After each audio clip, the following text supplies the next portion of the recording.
It should be remembered that more complex organizational structures cannot ignore well-defined and aligned schemes of objectives and incentives, which retain the management's loyalty to the corporate strategy. Reference is made here to the incentive mechanisms described in the previous chapters, as well as to their structuring on the basis of a long-term time horizon. The aim is to promote as much as possible a great deal of transparency and alignment regarding the objectives and corporate interests, a fundamental element for the proper functioning of all processes.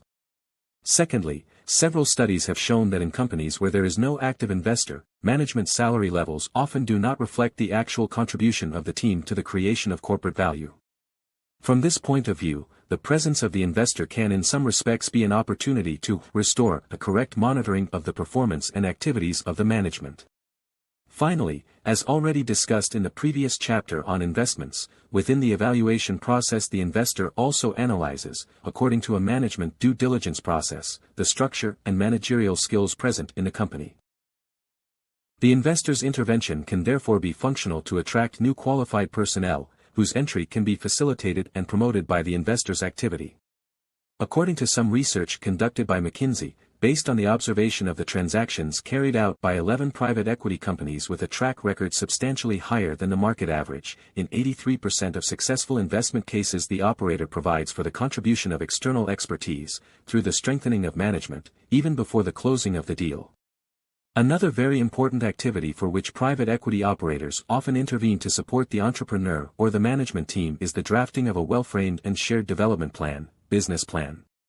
In parallel with financial projections and estimates, it is essential that a company periodically rethink its positioning and growth strategy within the reference market. In this regard, the investor's contribution can be multiple.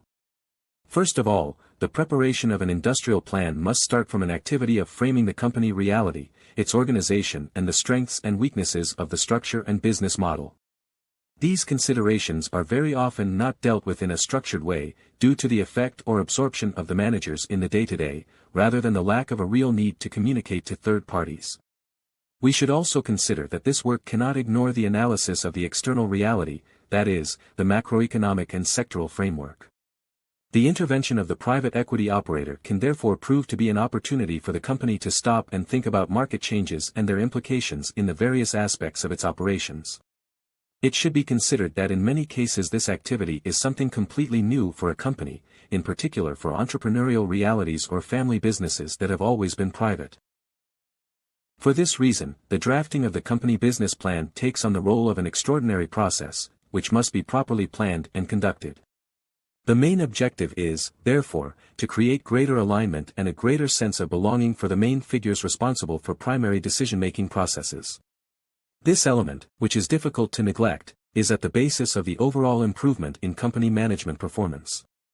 Parallel to the business planning activity, thanks to the collaboration of the investor, there is normally the launch of a series of extraordinary nature projects, linked to the achievement of specific strategic objectives that go beyond ordinary company operations. It should be remembered that often, as in the case of pre-IPO financing investments, projects of this type are at the very basis of the nature of the operator's intervention. In this regard, the experience of the investor-shareholder can be very useful both for the completion of the projects themselves and for their management and monitoring. For this reason, it is first and foremost essential to identify and equip the company with a corporate development team which structurally operates in support of company management as an interface for the investor. The primary object of the function's activity is precisely the management of the extraordinary, or the coordination of projects of a strategic nature. On a practical level, this consists primarily in the definition of times, responsibilities, and methods, but also in a continuous promotion, through the structure and management, of focusing and organizing for the development and success of the projects themselves. The presence in the company of a function of this type is of paramount importance for a company whose priority is external growth or internationalization, where the corporate development team is personally involved in the scouting of new acquisition opportunities, collaboration or other. Its contribution can range up to the management of a corporate reorganization process or redefinition of the business model or, as mentioned, to all activities that are not core of ordinary business management.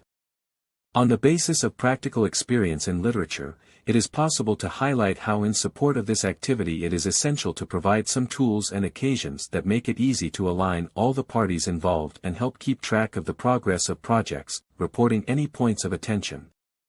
In this regard, one of the tools that should be provided is a cockpit, that is a document that summarizes the objectives, times, and methods of implementation of the main active projects. Periodically updated, a tool of this type is very useful as a basis for discussion and updating for alignment meetings, as well as to highlight any decisions to be made and accumulated delays. The cockpit is an extremely operational tool, considered beneficial for the series of positive effects that its use can entail.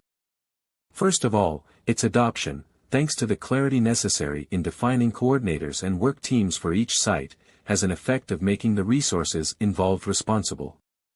Secondly, the compilation of the cockpit requires the work team to organize a temporal development of the projects, setting intermediate terms and objectives.